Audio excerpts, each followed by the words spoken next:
धनु राशि वालों, आप लोगों के लिए राहु का उदित होना कैसा रहेगा?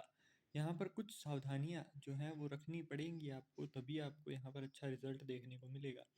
हालांकि यहाँ पर राहु आपके तृतीय भाव में है, और जो अब तक वो अच्छा रिजल्ट नहीं दे पा रहे थे, क्योंकि जब मीन राशि के अंदर थे तब बहुत अच्छा रिजल्ट इन्होंने नहीं दिया आपको। किसी ना किसी बाधा में फंसाए रखा, परंतु मई 2025 के बाद इन बाधाओं में बहुत ज़्यादा कुछ बदलाव आया नहीं आपके। रीजन कि राहु अब तक मृत ग्रह के समान थे। अब ये 30 से धीरे धीरे डिग्रीज अपनी कम करते हुए 24 डिग्री, और अब 24 से 23.5 23 इस तरीके से आगे के 16 महीनों में इनकी डिग्री जैसे जैसे कम होगी, वैसे वैसे राहु का शुभ प्रभाव आपको देखने को मिलने वाला है। परंतु यहाँ पर कुछ सावधानियां आपको रखनी होंगी। यहाँ पर राहु जो है वो आपके तृतीय भाव के अंदर है। तृतीय भाव के अंदर होने की वजह से यहाँ पर आप हार्डवर्क जो कर रहे हैं, अपनी कड़ी मेहनत कर रहे हैं, जो उसका रिजल्ट आपको अब तक नहीं मिल पा रहा था, तो धनु राशि वालों, अब वो रिजल्ट जो है वो आपको मिलेगा। ऐसे लोग जो बहुत लंबे समय से सोच रहे थे, विचार कर रहे थे कि वो कहीं दूर जाकर सेटल हो जाए अपने नेटिव प्लेस से, मतलब जहाँ पर आप रहते हो वहाँ से विदेश जाने की सोच रहे हो, या फिर वहाँ से ट्रांसफ़र की सोच रहे हो, तो ऐसे लोगों को अब 3 सितंबर 2025 के बाद से ये योग बनते हुए दिखाई देंगे। यहाँ पर आपके जिन लोगों का ट्रेवल है ना, बिजनेस का काम है, खुद का मतलब कोई काम है, तो वहाँ पर आपको बिजनेस ट्रेवल देखने को मिलेंगे, रिलीजियस प्लेस पर ट्रेवल होते हुए मिलेंगे आपको। राहु तृतीय भाव के अंदर बैठकर आपको बहुत अच्छे रिजल्ट देता है। यहाँ से भी जो रिजल्ट मिलते हैं आपको, वो तभी मिलते हैं जब राहु के ब्रह्म को आप तोड़कर फिर बाहर निकल आते हो, क्योंकि राहु कलयुग का देव है। और ये चीज़ें यूं ही नहीं देता है, ये पहले आपकी परीक्षा लेगा, उसके बाद आपको चीज़ें आपकी लाइफ में देगा। यहाँ पर बहुत ज़्यादा एक्साइटमेंट दिखाना आपके कार्यों के अंदर डिले लेकर आता है। मतलब आप जो भी कार्य शुरू करें उसके अंदर बहुत ज़्यादा एक्साइटेड ना हो, बहुत ज़्यादा उत्साह दिखाते हुए उस कार्य को ना शुरू करें, क्योंकि जितना ज़्यादा आप उत्साह दिखाएंगे यहाँ पर, उतना ही ज़्यादा आपके काम देरी से होना शुरू हो जाएंगे। तो आपको यहाँ पर उत्साह दिखाने से बचना पड़ेगा। अगली बात यहाँ पर करें तो राहु यहाँ से जो है, अकेला राहु नहीं, यहाँ पर शनिदेव भी वक्री हैं 27 नवंबर तक, है ना। तो यहाँ पर शनिदेव का भी प्रभाव तृतीय भाव के ऊपर है। तो अगर आपको ऐसा कोई मौका मिले जिसके अंदर आप किसी देवस्थान, मंदिर, है ना, या फिर कोई रिलीजियस प्लेस पर जाएं, जहाँ पर खुद के शरीर की मेहनत से आप उस पावन धरा पर पैर रखें, है ना, तो वो चीज़ आपके लिए बहुत फायदेमंद है। किसी पहाड़ के ऊपर कोई मंदिर बना हुआ है, वहां पर जाना हो तो वहां पर ये चीज़ें आपके लिए फायदेमंद है। ये आपके लक फैक्टर को आपके लिए अच्छा बनाती दिखाई देंगी। यहाँ पर राहु की भी तीन ही दृष्टियां होती हैं, है ना, जैसे कि आपके लिए यहाँ पर ऊपर लिखा हुआ है ना, तो पांचवी, सातवीं और नौवीं दृष्टि। पांचवी दृष्टि इनकी सातवें भाव के ऊपर है। सातवां भाव जो आपकी डेली वेज को दिखाता है, बिजनेस को दिखाता है, आपकी मैरिड लाइफ को दिखाता है। तो यहाँ पर अगर आपकी अब तक फाइनेंशियल कंडीशन बहुत अच्छी नहीं थी, हर दिन आमदनी के अंदर आपको तकल्लुफ था, है ना, मतलब आपको परेशानियों का सामना करने को मिल रहा था कि आप जितनी मेहनत कर रहे हो उतना आपको आउटपुट नहीं मिल रहा है, उतना अच्छा फाइनेंशियल गेन हो नहीं रहा है। तो ऐसे में अब आपको धन के मामले में आर्थिक सहायता यहाँ पर इस प्रकार से मिलती हुई दिखाई देगी। राहु आपके लिए वो अवसर यहाँ पर बनाते हुए दिखाई देंगे जिनसे आपको धन के मामले में सहायता मिले। धन के नए नए अवसर आपके लिए खुलते हुए यहाँ पर दिखाई देंगे। और इसके साथ साथ वैवाहिक संबंधों के अंदर यहाँ पर मधुरता आएगी, परंतु मधुरता के साथ साथ यहाँ पर अगर आप ये फीलिंग्स अपनी शो करना शुरू करेंगे, तो यहाँ पर किसी भी तीसरे इंसान की वजह से आपको अपने वैवाहिक संबंधों में तनाव महसूस होगा। आगे बात करें तो यहाँ पर जो बिजनेस का भी ये भाव है, तो जिनका बिजनेस पार्टनरशिप के अंदर है, तो अंधा भरोसा यहाँ पर करना आपके लिए नुकसानदायक रहेगा। वहीं बहुत ज़्यादा रिस्क लेना या फिर बहुत ज़्यादा आगे का सोच कर आपके द्वारा रिस्क लिया जाना यहाँ पर नुकसानदायक होगा, क्योंकि यहाँ पर राहु आपके लिए एक भ्रम पैदा करेंगे जिसके तहत आपको लगेगा कि आप जो कार्य करेंगे उससे आपको बहुत बड़ा फायदा हो जाएगा, परंतु ऐसा होगा नहीं।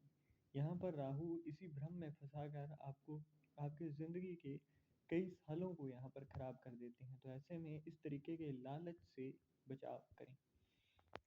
आगे बात करें तो यहाँ पर सप्तम जो दृष्टि है राहु की, वो आपके नवम भाव के ऊपर है, जहाँ पर केतु विराजमान है। केतु के विराजमान होने की वजह से यहाँ पर क्या होता है ना कि आप जो चीज़ें बोलते हो वो घटित होने लगती है आपके जीवन में।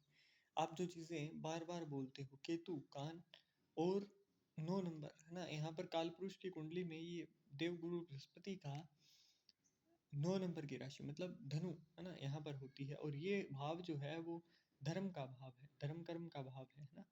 तो यहाँ पर इस वजह से होता क्या है, जो चीज़ें आप बोलते हो बार बार वो चीज़ें आपके ऊपर सीधा असर डालने लगती हैं। आप चाहे नेगेटिव बोलें या फिर पॉजिटिव बोलें, वो चीज़ें आपको अपने जीवन में होती हुई दिखाई देंगी। अब ऐसे में जो लोग यहाँ पर अपने पास्ट लाइफ का मतलब जो बीत चुका है उस लाइफ को लेकर यहाँ पर रिग्रेट में रहते हैं, अफसोस में रहते हैं कि उसने मेरे साथ ये किया वो किया, तो उसे वही चीज़ें ही बार बार देखने को मिलती हैं। अगर किसी ने आपको अपनी भूत काल के अंदर आपको किसी ने धोखा दिया, तो वो अगर उसके ऊपर जितना ज़्यादा अफ़सोस करोगे, जितना ज़्यादा उसके बारे में कहोगे, तो ये चीज़ें आपके साथ बार-बार होती रहेंगी। अब ऐसे में करना क्या है?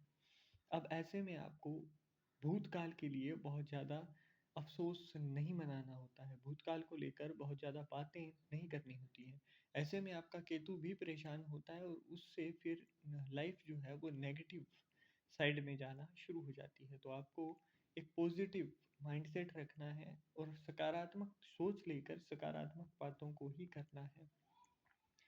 यहाँ पर अगर आप कान के अंदर सोने की है ना इयररिंग्स डाल सकें तो वो आपके लिए फ़ायदेमंद रहता है। कान का छेदन करवाना और उसके अंदर सोने की इयररिंग्स डालना आपके लिए फ़ायदेमंद होगा। अब ऐसे में कुछ पुरुष कह सकते हैं कि नहीं, हमारे तो नहीं होता है। तो सनातन धर्म के अंदर कर्ण छेदन की स्पेशली संस्कार होता है। तो ये नहीं है कि पुरुष नहीं करवाते हैं। हाँ, आधुनिकता को हमने इतना अपना लिया है कि अब नहीं करवाते हैं लोग, है ना? परंतु होता था हमारे यहाँ भी पहले। तो अब आप उसके लिए क्या कर सकते हो, तो आप हल्दी का या फिर पीले चंदन का हल्का सा कान के ऊपर आप तिलक कर सकते हो, दोनों कानों के ऊपर। तो वो भी आपके लिए फ़ायदेमंद होगा। कर्ण छेदन के लिए मैं अलग से बाकी वीडियो भी बना दूंगा कि कब करवाना चाहिए, कैसे करवाना चाहिए, किसे करवाना चाहिए, तो वो सारी चीज़ें। परंतु यहाँ पर केतु की होने की वजह से कुछ चीज़ें जो जैसे मैंने बताया उनका खास तौर पर ध्यान रखना है।